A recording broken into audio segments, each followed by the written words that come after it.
The Bane of Byagoona, from The Whispers of Altuas by James Ambuehl.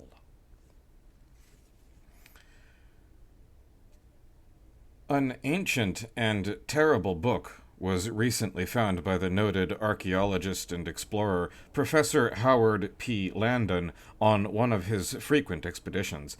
It has since been translated by Davis Rolt, occult investigator and self-professed master of linguistics here at Braving. The book is entitled Whispers of Altuas and is written by an Atlantean being known simply as Mergowin. Besides several incantations and related dark lore, the book contains many fables or legends. It is written for the most part in Atlantean, but portions are in what is presumed to be Altuan, which bears a resemblance to ancient Hyperborean. Professor Landon cannot or will not reveal where he found this cryptic tome. It seems strange no mention of Altuas, whose location is unknown to us, is found even in legends, and yet after reading the following, which is chapter 4 of the Whispers of Altuas, one can see why it would want to be forgotten. George Christendahl, Curator of Manuscripts, Royston University, Braving, Minnesota. 1. The Advent of the Faceless One. I, Mergowin of Atlantis, priest of Daoloth, have in my possession a singular potion, which, when imbibed, allows me to travel to far places and elder times, seeing and hearing all that transpires before me. Yet no denizens of these visited locales may in turn behold or hear aught of me. In this wraith-like form I have walked the streets and plains and deserts and shores of many a strange and wondrous land, yet none so enigmatic as ancient Altuas. It has oft been hinted at in the elder lore, yet of a certainty never hitherto revealed, the fable which concerns the great entity known as Byagoona, and his place in the annals of ancient Altuas. Many a student of said lore consider him to be but a minor member of that mighty pantheon from the stars, but verily, vampiric Byagoona is indeed much more. Aye, and here shall I, Mergowin of Atlantis, priest of Daoloth, dare to relate that which other scribes dared but mention, that which has come to be called the secret parable of Byagoona the Faceless. Here, too, shall be known verily the fate of the mercenary army of the warlord Parthias, whose own ultimate end, brought upon him by the Lord of Lizards, aye, even Dithala, I have related aforetime. Now, this Byagoona, it seems, did come to our fledgling earth when it was still an incandescent cooling mass from a world known simply as the world of the Seven Suns, and though he did dwell for eons under this fearsome appellation given him at his hell-birth in the great vortex called Lu Cthulhu, this name Byagoona is later all but lost in the elder lore. As I did scry in mine mystic crystal eye of Daoloth, he will come to be known under a different, yet likewise shuddersome name, Nyarlathotep the Terrible, when he appears in shadowy Chem. But all this comes after the passing of many strange eons, and does not concern us here, though it will become of great import in the ages to come. But, to continue my tale, I must speak of Zenos, a simple farming hamlet, all undistinguished in such narratives as this, were it not for its unfortunate place in the annals of those predatory ancient ones from the stars, who ruled the universe ere man was but a drop of plankton in the seas of all creation. Zenos was located at the foot of the plains of Ushkar, a desolate, windswept milieu whose unhospitable environments were singularly uninhabited save for the small scurryings of lizards, snakes, rats, and the like. The flora which grew there was always accompanied by sharp barbs and thorns, and occasionally even yawned wide with prickly maws. And in the center of these desolate plains of Ushkar, whose windstorms were said to be at times great enough to strip a man bare to the bones in minutes were he to find himself caught up in them, there rose towering the shunned plateau of Shung. Of a certainty was this plateau of Shung, rising hundreds of feet over Zendosh, barren for as long as the Zendashi could remember. But then, one dark day, the villagers heard sounds of peculiar intensity coming from the direction of the plains of Ushkar, and that night they could espy strange lights of an unfamiliar hue shimmering atop the plateau of Shung. And if this were not strange enough, the cemeteries of Zendosh, filled to brimming thanks to a recent plague which had run its course in the village and taken nearly half of Zendosh's number before being vanquished, were singularly disturbed at night. Their mausoleums had been broken open, and the sarcophagi lay empty, and the earth on the graves freshly turned, and the coffins likewise unoccupied. One villager, the smithy, Maines, even spoke of seeing the plague-riddled corpse of his late brother Urlos stumble through the streets of Zendosh late one night of its own volition.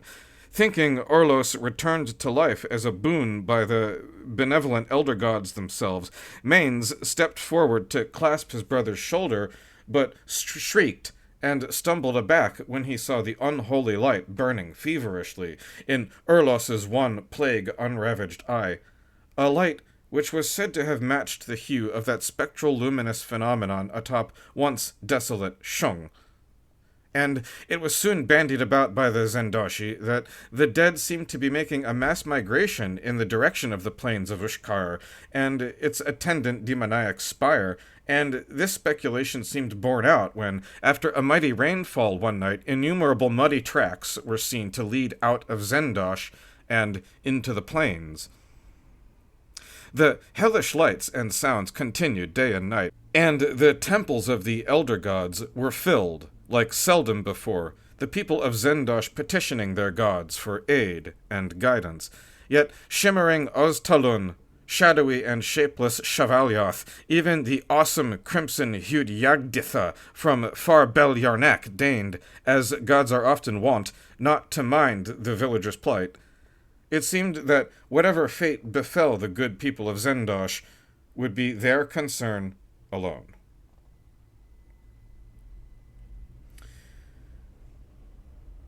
Two. The Quest of Tal Hodar. Now, though the dead were of no harm or ill will to the people of Zendosh, indeed, scarcely even ventured into the town proper, Maines and his late brother, yet were the good people of Zendosh affrighted. Such a mass exodus of the dead from their graves was unprecedented, indeed hardly to be believed but for the testimony of those few unfortunate souls who chanced upon late-night encounters with the walking corpses, and surely such an omen boded naught but ill for the good people of Zendosh. Thus decided the Zendoshi to send a scout, a man of courage, whose purpose it were to infiltrate the ranks of the walking dead, to join them in their migration into the plains of Ushkar, thus to spy upon them and report on all manner of strange occurrences which might be made manifest in the environs therein. And to this desperate charge was unanimously elected the hero, Tal Hodar, late of Thomrabalo, but just now having entered upon a long-deserved but shortly interrupted rest in simple and lately pleasant Zendosh. Though but a lad, the exploits of Tal Hodar were many, and his legendary bravery was nearly unsurpassed by all kith and kin in all Altuas. Yet the good people of Zendosh found it of necessity to swear to empty their coffers into the eagerly yawning money pouch of the adventurer when, and if, he should return. Whereupon Tal Hodar smartly saluted the townspeople and marched off post-haste to the cliffs of Kuro. Upon reaching his primary destination, Tal Hodar contrived to sprawl face down and roll himself in the chalky dust at the foot of said cliff face, all the better to assume a corpse-like pallor upon his form. Next, he took himself to the forests of Gjarn, and began to gather berries of a varied and many-colored sort, purple, red, green, yellow, and white. These he heedlessly smashed against his lean and muscular body, spreading the juices therefrom into various patterns until it looked as though his once vigorous form was nigh bloodless and spotted with ugly lesions and angry bruises. At the last he took the white berries and squeezed their nauseous juice into the center of the patterns until they looked as though infected and fit to burst with pus. He examined himself minutely and was satisfied, yet one thing more remained to be done. At this last, Tal Hodar halted and grew faint, yet the thought of the undreamt wealth to be had at the expense of Zenos drove him on, as did their plight, of course, but admittedly it was of lesser concern. True, he had the appearance of the dead, yet he lacked the mark of the dead. Steeling himself mightily, he swiftly drew his dagger and tested its edge. Satisfied with its sharpness, he lifted the blade to the side of his head, and, muttering an oath to Grachu, swiftly sawed it back and forth. Before long, the blood ran freely, and something fell in the dirt at the hero's feet. Tal Hodar's ear.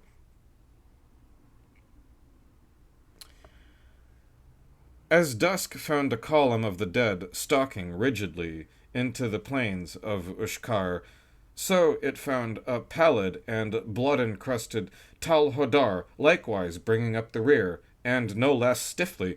He regretted he had found it needful to leave his sword behind. Ahead of him the line moved swiftly into the yawning portal of a massive black stone edifice, and soon the hero passed through the portal. The passage sloped abruptly downward, into the maw, he thought, and straight into the belly of the beast.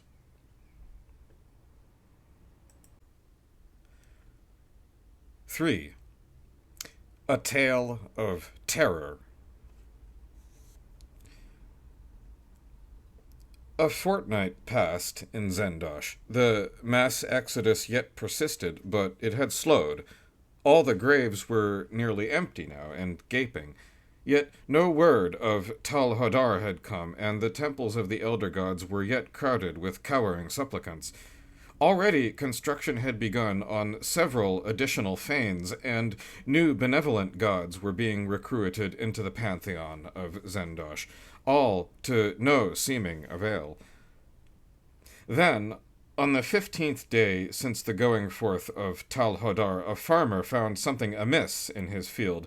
The Zoan beasts were behaving as though greatly agitated, although it had been raining a steady downpour all morning, and finally the shaken farmer bestirred himself to investigate the source of the herd's commotion.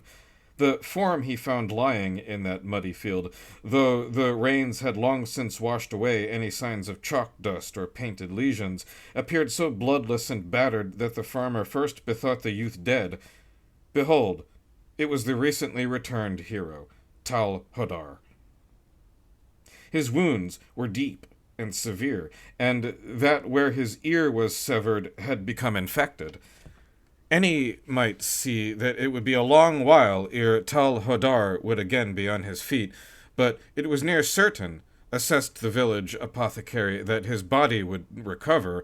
His mind, on the other hand, was so in shock, so blasted by his experiences, that it were 5 days more ere he could tell his tale. But tell his tale he did, in scarce more than a whisper, which none the less held all in attendance spellbound. It seems that the master of the black edifice, high atop the forbidden plateau of Shung, was a priest, one Balok. Tal Hodar himself recognized this Balok as having been excommunicated from the very capital city of Altuas itself, even splendorous Temekiroth. Tal Hodar, too, recalled that the priest's crime had been the utmost of blasphemies, the consorting with demons and devils of the blackest sort, aye, the very ancient ones themselves. Secreting himself in his black edifice, this Balok was able to conjure the dead from their graves by means of a black trapezoidal stone cracked with blood-red striations. The stone was given him by his patron deity, black and terrible Byagoona, reputed to be Lord of the Dead. Worse yet, the hero found that the purpose of the mass exodus of the dead from their graves was due to the unholy appetite of Byagoona, the Faceless One.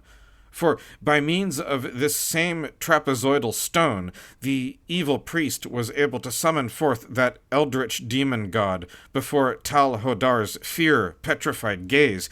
10 man-lengths tall, it towered on 3 stalk-like legs, ending in monstrous splayed claws, a black, hunched form which appeared to be constantly shifting and turning in upon itself in a twisted mass. 3 tentacular arms coiled maddeningly about it, whipping to and fro hungrily, yet most horrible of all, it had no face, but rather its dome-like head tapered into a monstrous blood-red tentacle, at least 30 feet long. Here, the hero's tale was broken, his body racked by mighty sobs and wails, and it were long moments ere he could continue his tale. The ghastly thing, he said, was a necrovore, an eater of the dead, for its monstrous face tentacle was tipped by a needle-like siphon, which would thrust deep into its victim's chest, and, constricting the body with the remainder of the tentacle wrapped about its victim, wring every last drop of cold, rancid gore from its carrion body, as it demonstrated, again and again, on the assembled dead, standing transfixed before it. And as it did so, it grew in dimension, so that soon the top of its loathsome gelatinous head nearly brushed the 100-foot-high ceiling.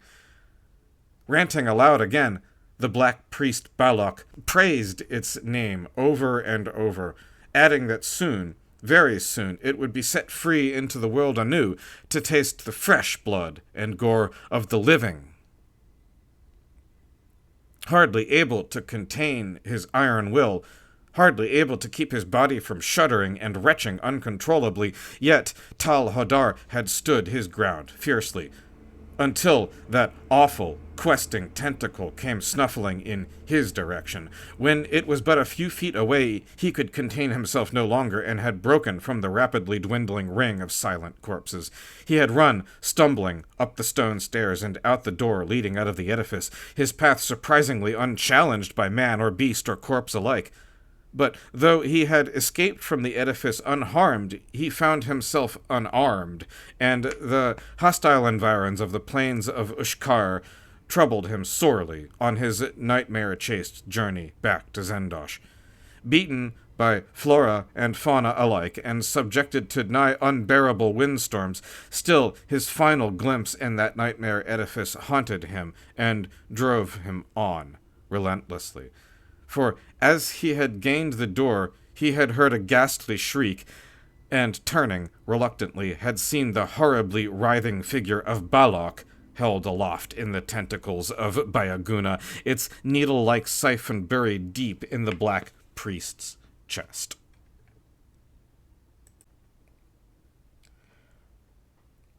"4.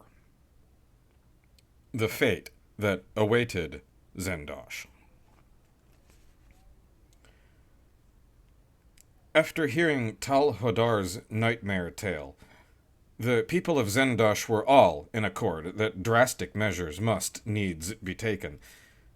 In the environs of Zendosh and the nearby towns of Ikar and Hirkesh, it was bruited about the tale of Parthius the Conqueror, who had met his untimely end in an unknown and reportedly unseemly fashion.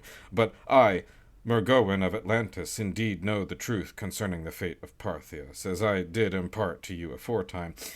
In his lifetime, Parthius had for his own a band of fierce and fearless mercenaries, and after Parthius' death it fell to his lieutenant, the ill-reputed Gnidron of Yarathos, to take command of this motley band. And it so happened that the sister of Gnidron, Elara Eyeth, did reside with her husband in Zendosh. Even so, the people of Zendosh yet had to empty their coffers as well, the remaining wealth not claimed by the unfortunate Tal Hodar, that is, to press Gnidron and his band to their service. Still, the payment did not suffice, so the aggrieved Zendoshi were forced to trade many noble daughters to the port city of Shilandertien for strange jewelry and trinkets, which they then added to the coffers of Gnidron and his men.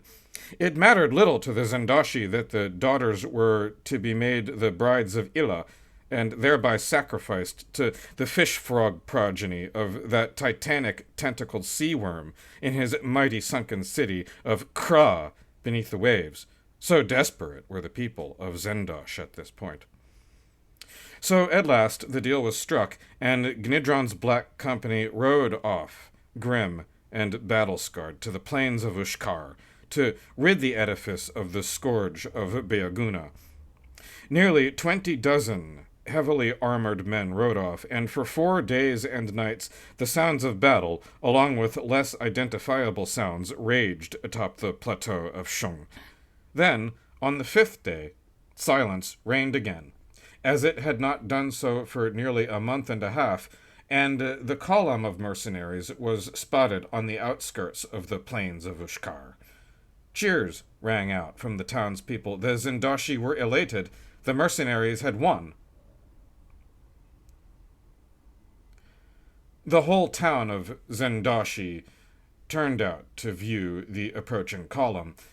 They prepared to greet and congratulate the returning warriors, but as the mercenaries drew near, the townspeople noticed, subtly at first, then more and more clearly with slowly dawning horror, how stiff the warriors were in their movements, how silent. A few hundred yards nearer, they noticed how many of them lacked limbs, arms, legs, even heads, and some had had these limbs replaced by other things, stranger still.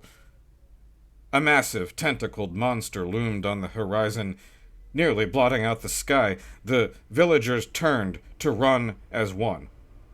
Silently, inexorably, the mercenaries rode into Zendosh and whelmed it to the man.